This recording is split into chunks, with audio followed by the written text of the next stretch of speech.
قرآن کی تنزیل، قرآن پاک کی نزولیت بڑا معجزہ ہے جو اللہ تعالیٰ نے اپنے رسول محمد صلی اللہ علیہ وآلہ وسلم پر فرمایا۔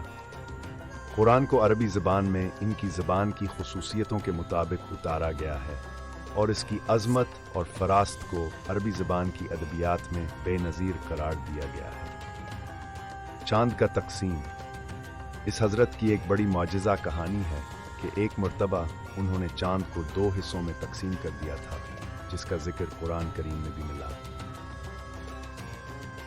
شب معراج، اسراء و معراج کی واقعہ کہانی کے مطابق حضرت محمد صلی اللہ علیہ وآلہ وسلم کو ایک شب جبرائیل نے مکہ سے بیت المقدس قدسیہ لے گئے اور پھر آسمانوں کی سفر کروایا۔